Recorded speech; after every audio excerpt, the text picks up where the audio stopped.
Ja jakby nie pytam, czy tam, bo nic się nie dzieje z samochodem, to tylko po prostu trzeba kiedyś na serwis przyjechać z tym samochodem, więc jakby pytanie, czy No to tak, jak nie ma problemu, tak? dokładnie. A proszę mi powiedzieć, czy tutaj jest też możliwość aktualizacji oprogramowania on the air? No myślę, że tak, jeżeli takie są jakaś akcja a propos aktualizacji dostępna od producenta, to myślę, że tak. Dobra. Raczej tak. Czyli nie ma problemu z serwisowaniem takiego samochodu? Raczej nie. Biorąc pod uwagę, jakie samochody pokazujemy Wam na tym kanale, mógłbym powiedzieć Zaosian Hao, czyli przywitać się tradycyjnie po chińsku. Ale powiem Guten Tag. Ja nazywam się Juliusz Szalek, a to jest Auto Made in China. Tym razem Auto Made in China, czyli... Zdziwieni jesteście? Otóż, moi drodzy, nie powinniście być zdziwieni, bo Volkswagen na rynku chińskim jest bardzo, bardzo mocny. A ten model oferowany jest tylko i wyłącznie na rynku chińskim, do Europy jeszcze nie przyjechał i nic nie wskazuje na to, że ID.6 przyjedzie do Europy.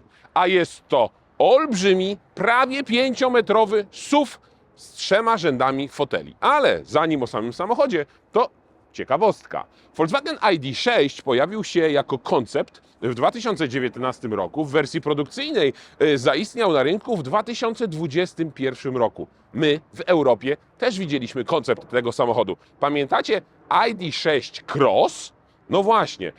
To była pochodna konceptu, który nazywał się Rumis. To był samochód, który miał pięknie narysowane drzwi otwierane do środka. Co z tego zostało? Został z tego olbrzymi SUV, a dowodem na to, że to jest nadal Volkswagen ID.6 Cross, niech będzie ten napis. A dowodem na to, że to jest samochód produkowany na rynku chińskim i tylko i wyłącznie na rynek chiński, niech będzie dowód taki.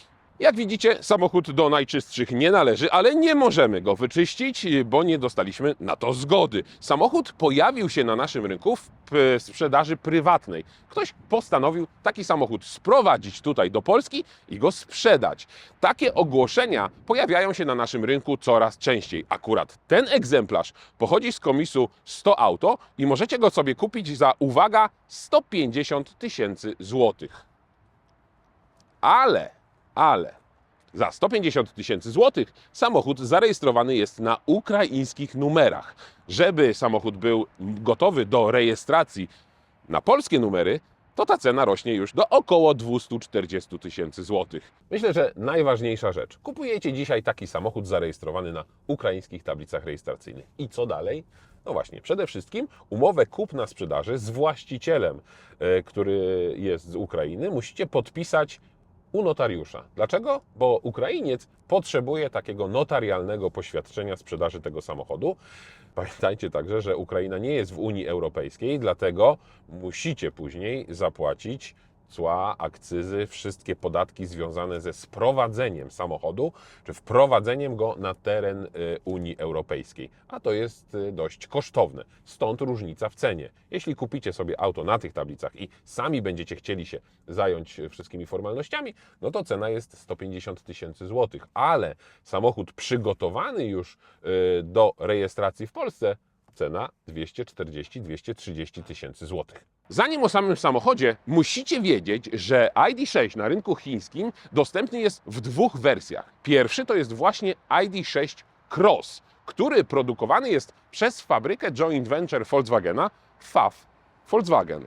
Ale ID.6X, czyli samochód z nieco zmienionym przodem, z innymi reflektorami, produkowany jest przez znaną Wam już fabrykę SAIC Volkswagen. Oczywiście to jest też joint venture Volkswagena. Zostawmy te wszystkie historie i przejdźmy do samochodu. Volkswagen poszedł trochę na skróty i nie wymyślił koła na nowo, tylko wykorzystał do budowy ID.6 dokładnie te same klocki, które możemy znaleźć w innych modelach Volkswagena na naszym europejskim rynku. Za bazę posłużyła platforma MEB, ale o zwiększonym rozstawie osi. Masywny przód i bardzo ładnie wkomponowany w ten przód wielkie reflektory i uwaga, znowu technologia, którą my znamy.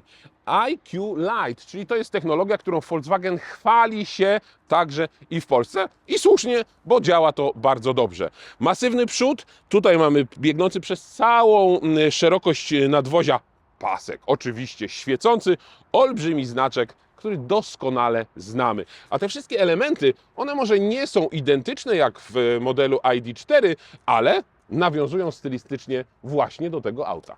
Zawieszenie w tym samochodzie jest standardowe, to jest wielowahacz, to jest kolumna MacPhersona, ale przy tej masie to wszystko musi być skonfigurowane zdecydowanie sztywniej. I właśnie, okazuje się, że chińskie gusta są nieco inne niż europejskie i mam wrażenie, że ID.6 jest zdecydowanie bardziej miękko zawieszony niż podobnej masy, ale mniejsze ID.4. Wykorzystano tutaj dokładnie te same silniki, które są w samochodach znanych na rynku europejskim, czyli napęd na tylne koła i silnik APP 310 o mocy 177 koni, 201 albo wersja dual motor, czyli z silnikiem elektrycznym na przedniej osi i na tylnej. Ten egzemplarz to jest samochód o mocy 201 koni mechanicznych z silnikiem tylko i wyłącznie na tylnej osi. Bateria? Również to są baterie, które doskonale znamy z ID.4, czyli 58 kWh albo 77 kWh. Oczywiście bateria zamontowana między kołami. Słowem nie powiedziałem o przyspieszeniu. Podstawowy silnik ma 177 koni mechanicznych i jest zamontowany na tylnej osi, napęd oczywiście na tył. Tutaj jest ten sam silnik, trochę mocniejszy, moc 201, 204 konie mechaniczne i także napęd na tył. W takiej konfiguracji ten samochód powinien przyspieszać w 8,9 sekundy, ten słabszy 9,3, a ten najmocniejszy, czyli około 300 koni mechanicznych, z napędem na 4 koła, czyli dual motor, wtedy dwa silniki na przodzie, jeden na tyle drugi, to wtedy przyspieszenie mamy 6,6 sekundy. Przyznacie, że w takim rodzinnym SUV-ie przyspieszenie nie jest jakoś szczególnie istotne, ale jest ważne, umówmy się. No więc zaraz sobie zobaczymy, jakie jest poczucie tutaj dynamiki. W mieście samochód jest naprawdę bardzo dynamiczny. 200 koni przy takiej masie nie stanowi problemu, bardzo fajnie samochód przyspiesza. A jak to wygląda na trasie? 80 km na godzinę, pełen gaz. Zdecydowanie daje to dużo frajdy i najważniejsze jest to, że teraz jadę 100 na godzinę i nie czuję jakiegoś hałasu we wnętrzu. Tutaj nic nie szumi. Jedyny szum, jaki tutaj czuję, to jest od tego dużego dachu panoramicznego. Volkswagen wydłużył rozstaw osi o dodatkowe 30 cm, a to oznacza, że w tym miejscu znalazło się miejsce na trzeci rząd siedzeń i jeszcze dodatkowo na przestrzeń za tymi siedzeniami, przestrzeń, która wygląda dokładnie tak. Bardzo fajny patent z tą chowaną roletką. Jeśli mamy rozłożone fotele, no to możemy roletkę schować. Przynajmniej możemy ją zabrać za nami.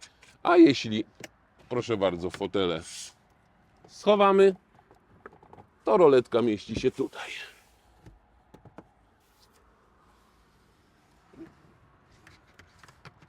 Tada! Bagażnik przy złożonych tych fotelach trzeciego rzędu ma ponad 500 litrów pojemności. Pasy trochę przeszkadzają, no ale tak to już bywa. Roletka ląduje tutaj. To jest dowód. Wszędzie tutaj znajdziecie takie naklejki, oczywiście napisane w języku chińskim, które świadczą o tym, że to jest nowy samochód. O, proszę bardzo, kolejna. I muszę to zrobić, muszę pomacać wszystkich tych plastików, bo jestem ciekaw, czy one są porównywalne z tym, co można znaleźć na przykład w takim ID.3, ID.4 albo jakimś innym GTX-ie. No i trzeba powiedzieć, że jest to jakość porównywalna. W bagażniku mamy dodatkowo gniazdo zapalniczki, nie mamy portów USB, ale mamy dwie lampki, mamy haczyk na siatkę, drugi z drugiej strony. No i sporo miejsca. Zobaczcie, jak weźmiemy ten fotel, rozstawimy drugi, to całkiem tutaj jeszcze ten bagażnik jest pojemny. To jest jakieś około 200 litrów pojemności, więc na wakacje może nie, ale jak zamkniemy sobie elektrycznie oczywiście klapę, to na wakacje możemy wykorzystać relingi. A powiedz mi, silny, który Volkswagen ID ma franka z przodu? No? Mistrz. Żaden. Więc tutaj Obstawiam, że też nie będzie franka, bo przecież duży bagażnik jest z tyłu, a z przodu jest silnik, a tak naprawdę nie silnik, tylko konwerter i wszystkie urządzenia związane z samochodem elektrycznym. Jak ktoś nie wierzy, że to jest Volkswagen, to tutaj jest stosowna naklejka. Volkswagen AG, produkcja FAW Volkswagen i znowu auto Made in China. W tym samochodzie czuć te dodatkowe 30 cm rozstawu osi. Czuć, że to jest masywny samochód. On na taki masywny nie wygląda, ale czuć gabaryt. To jest mój gabaryt. Za każdym razem śmieję się, że lubię duże samochody, no po prostu dobrze się w nich czuję. ID4 jest dla mnie zbyt ciasna, więc jeśli ktoś szuka naprawdę rodzinnego samochodu i sporadycznie będzie tam woził kogoś na tych trzecich fotelach, no to to jest idealne rozwiązanie. Zresztą dla Volkswagena ID6 w Chinach jest kluczowym modelem, bo Chińczycy lubią duże samochody, stąd właśnie te dodatkowe centymetry. Tak sobie myślę, że oczywiście za bazę do zbudowania ID6 posłużyła platforma MEB, czyli ID4, czyli Q5 e-tron, czyli Skoda Enyaq, ale to jest zdecydowanie większy samochód. Porównując go do na przykład samochodów spalinowych, mam wrażenie, że to jest gabaryt Tuarega. A jeśli tak tutaj dokładnie sprawdzę, obmacam wszystkie plastiki, wszystkie elementy wykończeniowe, to śmiem twierdzić, że to jest bardzo zbliżona jakość. Na pewno jesteście zainteresowani i ciekawi, jak wygląda gniazdo ładowania. No i tutaj pojawiają się już te różnice, o których tak naprawdę trzeba pamiętać, kupując takie auto. Tutaj mamy standard wtyczki GBT i żeby tym prądem ładować samochód, to musimy zastosować w Polsce adapter. Adapter, który wcale nie jest tani, czyli ze złącza GBT na CCS. Wtedy będziemy mogli bez problemu podpiąć kabel szybkiej ładowarki, a moc takiego ładowania w DC to jest 145 kW. No dobra, ale ile kosztuje taki adapter? To nie są tanie rzeczy, moi drodzy. Taki adapter kupicie za około 6-7 tysięcy złotych. No i nie dostaniecie go u nas w sklepach. Niestety będziecie musieli kupić sobie na przykład na platformie AliExpress. Co ciekawe, możemy sobie skonfigurować wnętrze takiego samochodu niekoniecznie z raz, 2, 3, 4, 5, 6, 7-osobowego, ale na przykład 6-osobowego. Albo złożyć po prostu te fotele i już. Pamiętacie test Hongqi? Tam był też trzeci rząd siedzeń i nie było żadnego przycisku, który powodował, że ta kanapa w jakiś prosty sposób może przesunąć się do przodu. Jestem ciekaw, jak to tutaj wygląda, bo na razie też takiego przycisku nie znalazłem, więc tylko możemy fotel przesunąć, oczywiście do przodu, no i próbować wejść na tył. O Jezus Maria! Nikt nie mówił, że będzie łatwo. Też nikt nie twierdzi, że to jest miejsce przeznaczone dla osób mojego wzrostu, a mam, uwaga, ile? Chyba zrobię konkurs. 198 cm wzrostu, więc od biedy mógłbym tutaj trochę pojechać, no ale umówmy się, tutaj nie ma żadnego regulowania przód-tył, nie ma regulacji oparcia foteli, po prostu to jest taki zydelek dla dzieci. Ale jest, i to jest chyba dobra wiadomość, mamy tutaj cup holdery, mamy tutaj miejsce na odkładanie jakichś drobiazgów, nie mamy żadnego portu USB, ale dość duże okienko. Od biedy mógłbym tutaj jakiś kawałek pojechać. No i wszystko, co świadczy o tym, że to jest nowe auto, czyli foliki na wszystkich tych światełkach LEDowych, folia za mną, oczywiście z naklejkami po chińsku i patrzcie, to są na przykład światełka dotykowe. No i ważna informacja, jeśli ja tutaj zmieszczę się do trzeciego rzędu siedzenia, no to z przodu tutaj nikt już za bardzo nie usiądzie. No chyba że przesunie fotel pasażer, ale powiem Wam, że to jest zmora i problem wszystkich tych samochodów, które mają nie więcej niż 5 metrów, a mieszczą 3 rzędy foteli. Coś za coś, fizyki się nie oszuka. Co my byśmy bez silnego zrobili? Zamiast ciągnąć tutaj oparcie fotela i przesuwać go do przodu dźwignią pod spodem, to silny znalazł dźwigienkę, ciach, ciach, wspaniale, widzicie? Inteligentnego to od razu warto posłuchać. No dobra, kolejny dowód na to, że mamy do czynienia z nowym samochodem Made in China. Z tego dokumentu, z tej kartki wiemy, że średnie zużycie energii to 14,4 na 100 km. I z tego wiemy też, że mamy do czynienia z silnikiem, który ma moc, samochodem, który ma silnik z tyłu o mocy 150 kW, czyli 204 koni mechanicznych. Dobra, teraz ustawiłem tempomat. Tempomat jest oczywiście aktywny, doskonale go znamy z innych modeli Volkswagena, a także całego koncernu.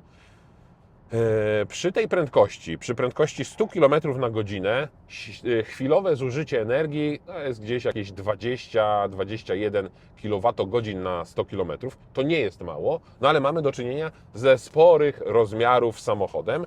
Ta aerodynamika w tym przypadku, w przypadku ID.6 nie jest jakaś oszałamiająca, bo samochód jest bardzo masywny, bardzo duży przód, do tego duża masa, 2200, no i co? 20 kWh to wynik no, taki realny, po prostu. Realny, a nie jakieś tam udawane. Tutaj jest zdecydowanie wygodniej. Nie mogę przesunąć już fotela do tyłu, więc no, chciałbym, żeby ktoś się przesunął do przodu, ale bez przesady. Miejsca mam sporo. Fotel, co najważniejsze, oparcie tego fotela jest bardzo wysokie. Zawsze mam z tym problem i fotel gdzieś tam kończy mi się pod łopatkami, nie mówiąc już o zagłówku. Tutaj naprawdę czuć, że to jest duży samochód. Oparcie dodatkowo mogę jeszcze sobie chyba wyregulować na bardziej leżące albo bardziej je spionizować. O, tak, to mógłbym nawet jechać, kurczę, na narty do Austrii. Jest podłokietnik z 2 cup holderami. Wszystko fajnie wykończone. Tu jest pikowanie. Tutaj jest, moi drodzy, perforowana skóra sztuczna, a to dlatego, że możemy tutaj mieć, czy mamy podgrzewany fotel, mamy 3-strefową klimatyzację i 2 porty USB. Kratki wywiewu, to wszystko bardzo fajnie wygląda. Nie trzeszczy, nie możemy tego przesunąć, ale jest ok.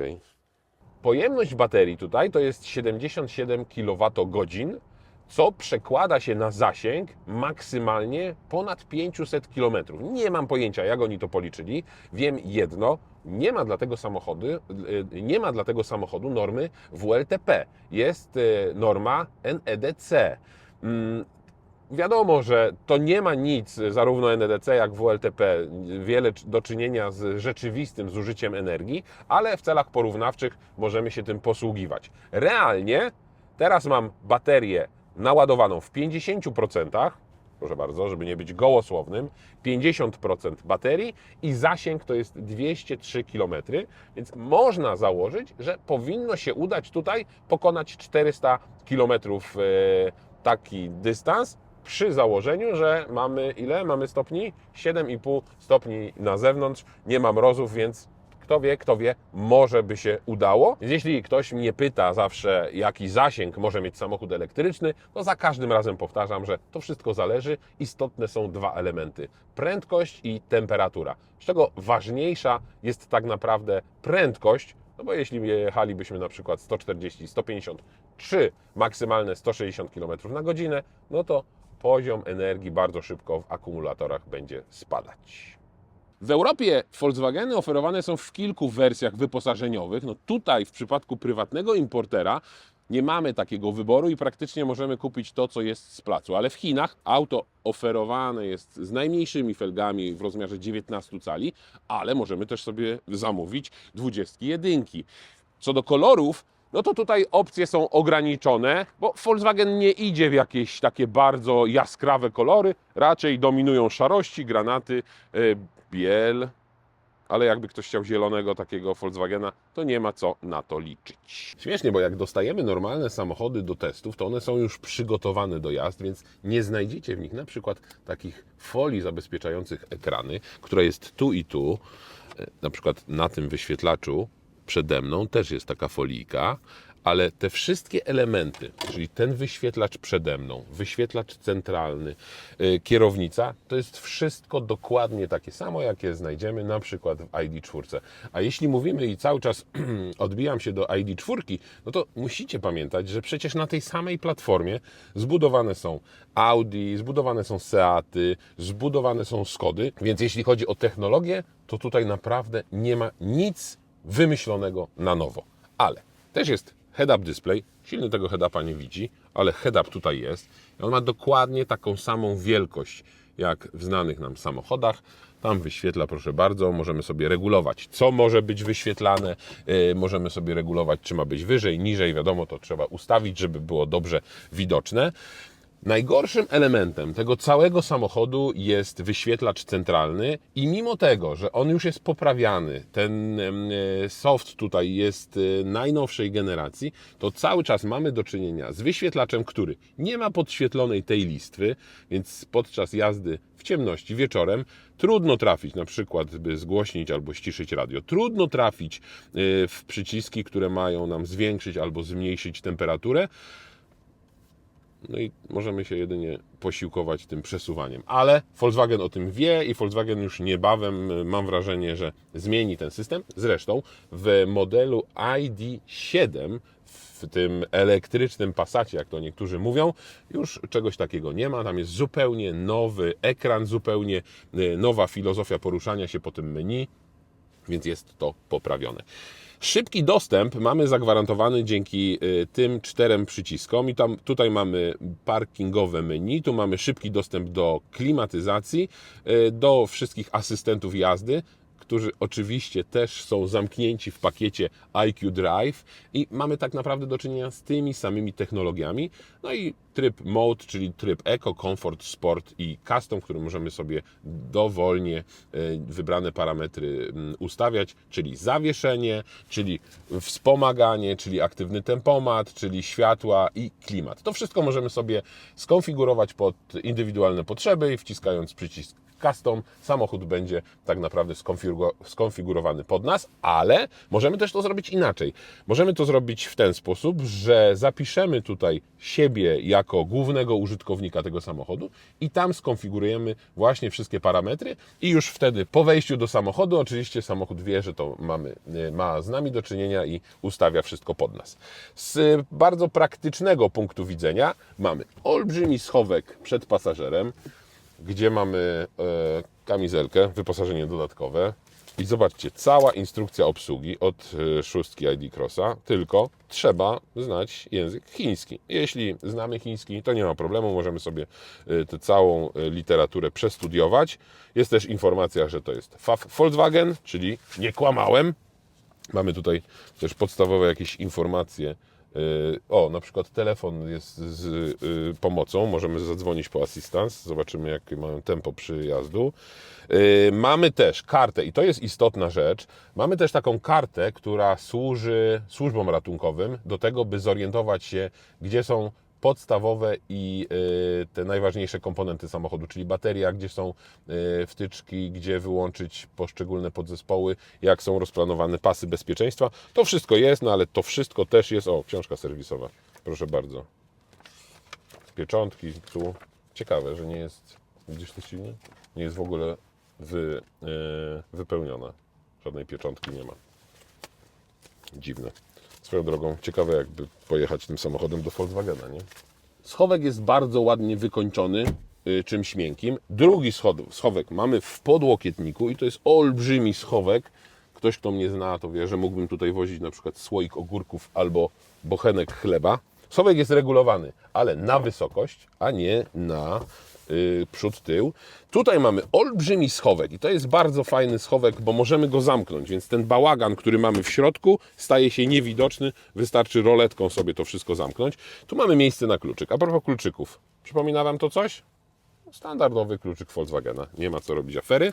Tutaj mamy ładowanie indukcyjne, które pomieści bardzo duże nawet telefony. Mamy 2 cup holdery i 2 gniazda USB. I możemy sobie... tu nawet jest taki mały schowek, który nie wiadomo na co jest, na jakieś tajemnice. Takie chyba taka zapchaj dziura. Coś tu było i miejsca zostało, więc zrobili zamknięcie. No i słusznie. Pod spodem jest również schowek, już taki mniejszy, ale zawsze tutaj można coś schować. On jest głęboki, tutaj nic nie wypadnie, więc można tutaj też również coś schować. No i schowki w drzwiach.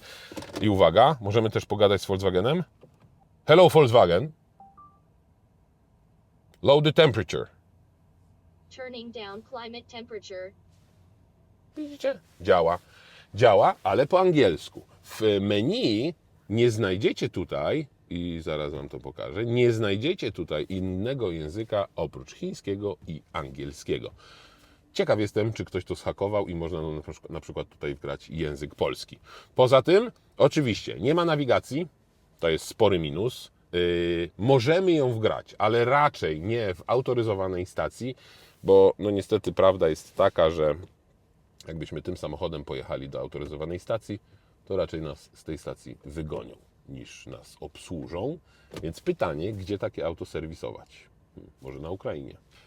Aplikacje, które tutaj mamy, możemy wgrywać, ale uwaga, kupując samochód w polskiej sieci czy w europejskiej sieci sprzedaży, mamy oczywiście pewien pakiet usług dodatkowych. Mam tutaj na myśli kartę SIM, która sprawia, że możemy korzystać właśnie z nawigacji, właśnie z aplikacji i właśnie z systemu OTA, czyli aktualizacji oprogramowania on the air.